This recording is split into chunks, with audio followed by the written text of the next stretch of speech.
Abans que després de ser reconeguda com a eurodiputada i estrenar-se com a tal, Clara Ponsatí ha assistit per primera vegada a un ple al Parlament Europeu, malgrat totes les traves que li ha posat la Junta Electoral Central i també el Tribunal Suprem. A partir d'ara, Clara Ponsatí ha de fer front, com sabeu, també al suplicatori engegat pel jutge Pablo Llarena. Senyora Ponsatí, molt bona tarda i gràcies per atendre'ns de nou.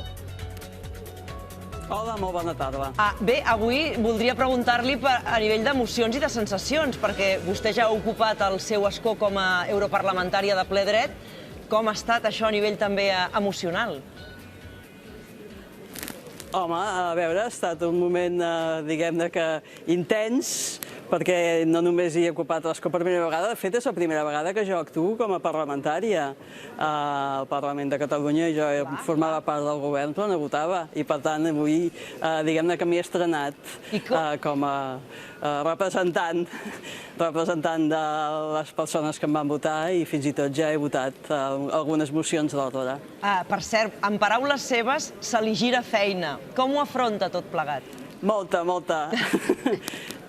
Molta feina perquè estem determinats a fer servir aquests escons al servei dels catalans i al servei de la causa de la independència, traient-los tot el rendiment polític que puguem, convertint-nos en altaveu de la causa dels catalans i de la causa de la llibertat dels presos i del dret d'autodeterminació dels catalans i de tots els pobles d'Europa. Senyora Ponsatí, ha tingut oportunitat de parlar amb altres europarlamentaris més enllà dels catalans que l'hagin donat la benvinguda, que hagi percebut una bona entrada del fet que vostè ara sigui ja eurodiputada de ple dret,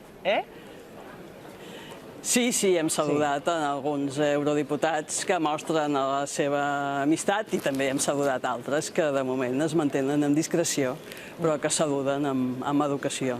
Això de que altres que de moment es mantenen en discreció, senyora Ponsatí, vol dir que potser d'aquí uns mesos ja no seran tan discrets i potser en el moment en què s'hagi de parlar o debatre el suplicatori tindran posicionaments que poden sorprendre algú? Bé, no podem avançar esdeveniments, però jo estic convençuda que quan expliquem bé el que està passant hi haurà molts membres del Parlament Europeu que o bé explícitament ens hauran de donar suport si són demòcrates fins a les últimes conseqüències o bé se sentiran extraordinàriament incòmodes si no ho fan. Ja. Té un sentiment potser agredolç perquè la seva entrada al Parlament també es deu al Brexit? Sí, haig de reconèixer que sí, perquè jo soc molt britaniòfila i em sap molt greu que tota l'aportació, diguem-ne, d'actitud i intel·lectual i de manera de fer que portava el Regne Unit a la Unió Europea es perdi. Tinc esperances que, si més no, a través d'Escòcia això es pugui recuperar en el futur, però en tot cas, de moment, hem perdut una aportació que ens enriquia i que ens feia millors com a europeus. Per cert que la seva defensa jurídica ha recordat al Tribunal Suprem que vostè encara gaudeix d'immunitat a Escòcia. En un recurs justament que han presentat al Tribunal Espanyol, la seva defensa recorda que l'acord del Brexit estableix un període de transició pel qual els eurodiputats poden continuar gaudint d'immunitat en territori britànic. Jo li volia preguntar què li sembla a vostè que la seva defensa li hagi de recordar això al Tribunal Suprem?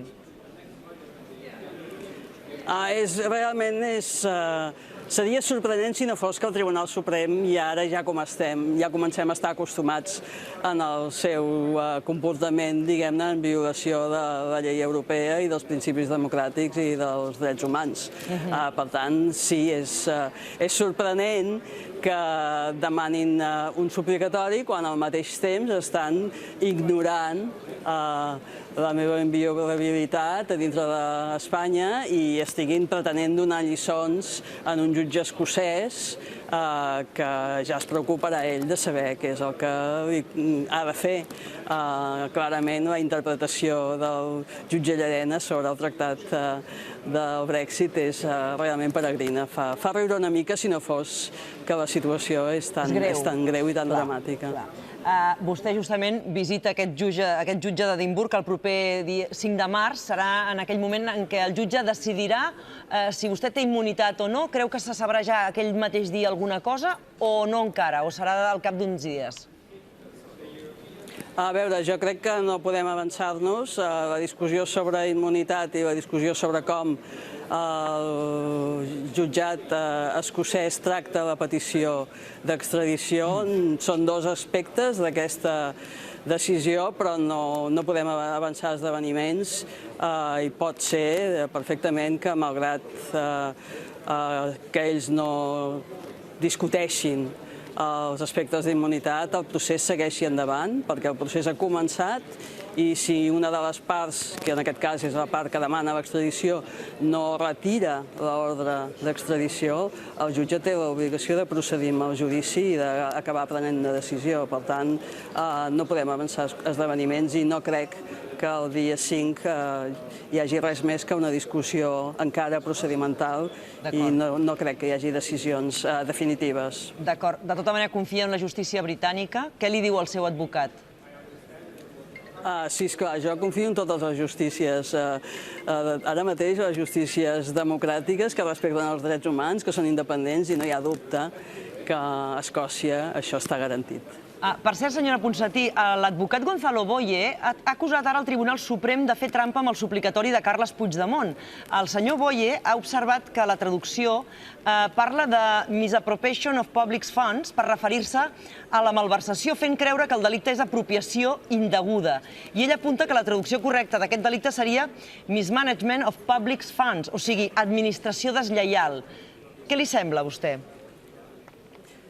Bé, van provant, no? O sigui, i a més ho fan d'aquesta manera que no se sap si és que són maldestres o que tenen realment la intenció de comportar-se il·legalment, sempre queda aquest dubte, però en tot cas és evident que, per exemple, respecte al tema del suplicatori, l'estat espanyol no necessita proveir traduccions perquè el Parlament Europeu, la llengua espanyola és una llengua oficial i, per tant, ja hi ha traductors al Parlament Europeu per preocupar-se d'aquestes coses. Ells han facilitat una traducció incorrecta i que és evident que és una traducció que condueix a confusió. El dit delicte de malversació en el Codi Penal espanyol en molts països no existeix com a tal perquè és evident que l'acusació, d'acord amb la sentència del Tribunal Suprem, no ha estat una acusació d'apropiació indeguda de fons. Això només cal llegir la sentència del jutge Marchena per veure que és així. Per tant, no sé si simplement és que són molt ignorants o és que volen que sembli que són molt ignorants. Ha arribat un punt que intentant interpretar els jutges del Tribunal Suprem és una causa perduda. L'altra opció és que hi hagi una traducció malintencionada. Podria ser, però veja, jo en tot cas ara mateix tampoc no necessito entrar més en això. D'acord. Lost in translation és, diguem-ne, literal i figurat quan es tracta del Tribunal Suprem. D'acord. Per cert, senyora Ponsatí, ja per acabar, vostè assistirà el dia 29 a Perpinyà? Sí, esclar. Molt bé, doncs escolti, seguirem la seva intervenció, que serà demà ja aquí al Parlament Europeu. Per primera vegada vostè podrà intervenir, no? Ens deia abans Xavi Corral, avui ha rebut la salutació, li ha donat la benvinguda al president del Parlament Europeu, David Sassoli, i demà ja intervindrà. Expliqui'ns una mica, ens pot fer 5 cèntims del que dirà? A veure, no estic segura que sigui demà o potser és demà passat.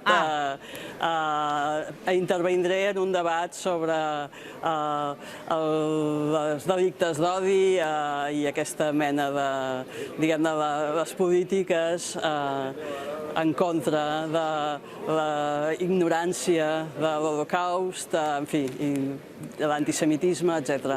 D'acord. I, per tant, parlarem de com això es viu i s'ha viscut històricament a la península Ibèrica i com això lliga amb la lluita dels catalans per la llibertat. D'acord. Per cert, el fet que no se'ls hagués acceptat en el grup dels Verds i que vostès tres estiguin al grup dels no inscrits, com els afecta això? Bé, de moment no veiem que ens afecti especialment de forma negativa, al contrari.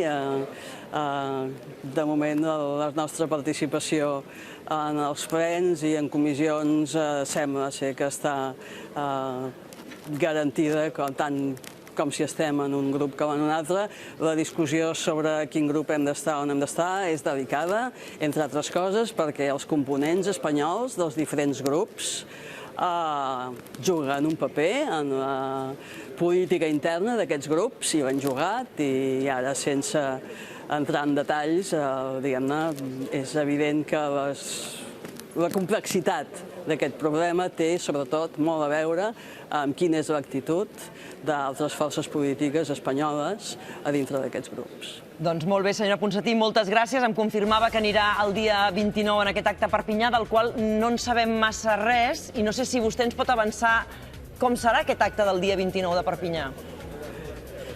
De moment jo no estic implicada a l'organització i no us puc donar masses detalls, però a més em sembla que hem de mantenir, diguem-ne, l'emoció. La discreció, molt bé. De la sorpresa.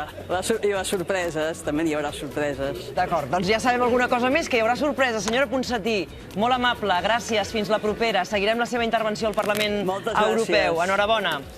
Que vagi molt bé. Gràcies. Moltes gràcies i bona tarda. Bona tarda.